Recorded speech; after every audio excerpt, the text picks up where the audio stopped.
লাইটগুলো দেন ভাই।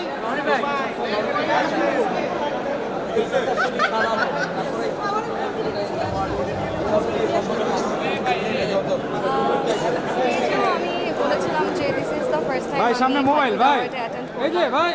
আর অ্যাওয়ার্ড আসলে পেতে ভালো লাগে কেন ভাব, because rest of the year award এত মোটিভেটেড করে ভালো ভালো কাজ করার জন্য, অ্যান্ড ভালো কন্টেন্টের জন্য যখন আসলে রিকগনাইজেশন পাওয়া যায় তখন আসলে এটাই আসলে আমাদের আর্টিস্ট হিসেবে সার্থকতা। সো তোমাদের গল্প একটা স্পেশাল প্রজেক্ট, মানুষের অনেক ভালোবাসা পেয়েছে, অ্যান্ড আমার এই গল্পের প্রথম প্রাপ্য অ্যাওয়ার্ড হিসেবে। সো এই তো পারিবারিক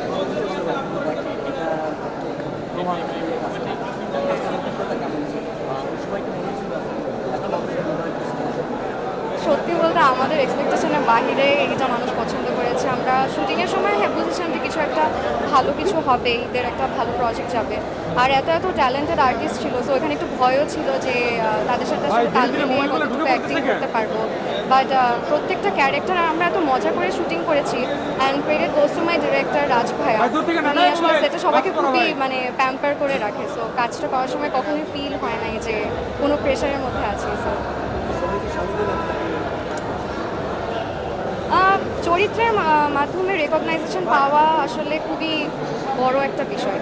সো শালু আমার এমন একটা ক্যারেক্টার, আমার মনে আছে আমি ঈদের কিছুদিন পরে কোনো একটা রেস্টুরেন্টে আমি বসেছিলাম, একটা পিচ্চি মেয়ে এসে আমাকে বলছে যে আপু আমি ক্যানাডা থাকি, তখন ওনার মা এসে বলে যে ও শালু শালু করে আমাকে ডাকছিল। সো ওর মা আবার পরে হচ্ছে আমাকে বলতেছে যে আমার মেয়ে সারাদিন এই নাটকটা দেখে, and every one cried after watching this. So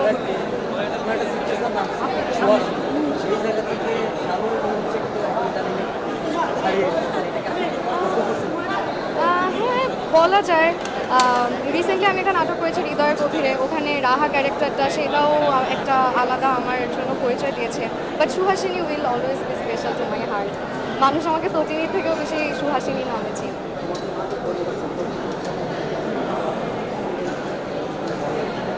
আগ্রহ বলতে আসলে আমাদের দেশে পারিবারিক ড্রামা খুব কম হয়, কিন্তু আমরা আসলে দেখতে চাই পারিবারিক ড্রামা। অ্যাজ অ্যান অডিয়েন্স আমিও চাই পারিবারিক ড্রামা দেখতে, আর আমরা মনে হয় অনেক বেশি কানেক্ট করতে পারি পারিবারিক গল্পের সাথে। এই কারণেই আসলে এই গল্পগুলো আমাকে খুব টানেছে পার্সোনালি, এই কারণে আমারও করা।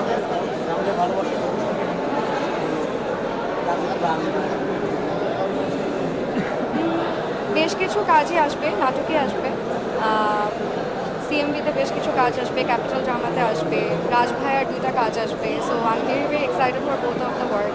একটা খুবই ক্রিটিক টাইপের একটু গল্পভিত্তিক কাজ, আর একটা খুবই ফান কন্টেন্ট। সো দেখে let's hope for the best.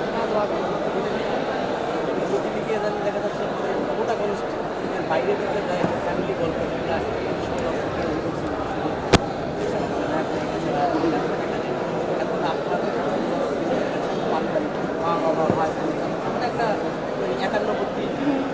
আসলে মানে একটা আর্টিস্টের উচিত সব ধরনের চরিত্র মানিয়ে নিয়েই কাজটা করা। তো আমার আসলে যখন কনফিডেন্ট পেয়েছি যে না আমি এখন ডিফারেন্ট ভ্যারিয়েশনের কাজ করতে পারবো, অডিয়েন্স আমাকে অ্যাকসেপ্ট করবে, তখনই আসলে এই ডিসিশনটা নেওয়া। আমি আসলে কখনোই প্রোটাগনিস্ট ভিত্তিক কাজ, এটা একদমই ভুল কথা। আমি শুরু থেকেই চেয়েছি গল্প ভিত্তিক কাজে আমার চরিত্রের যেন একটা রেলেভেন্স থাকে।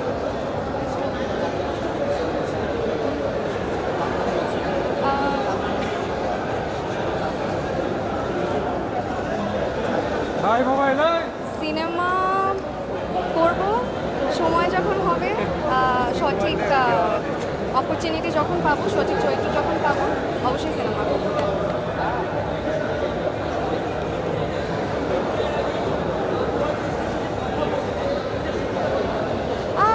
না, ডেট আমি সবাইকে তো আসলে ডেট দেওয়াটা বিষয় না।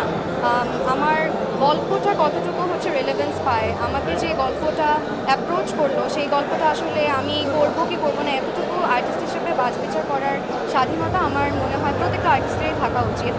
আর কো আর্টিস্টের সাথে নট রিয়েলি, আমাদের যেটা হয় আসলে ডেটগুলো হচ্ছে এমনভাবে ফিক্সড থাকে যে কিছুদিন দোকান ভাইয়ের সাথে কাজ করলাম, কিছুদিন দর্শক ভাইয়ের সাথে কাজ করলাম। সো আমরা জাস্ট রিকনফার্ম করে নিই যে তাদেরও ওই ডেটটা ফ্রি আছে কিনা।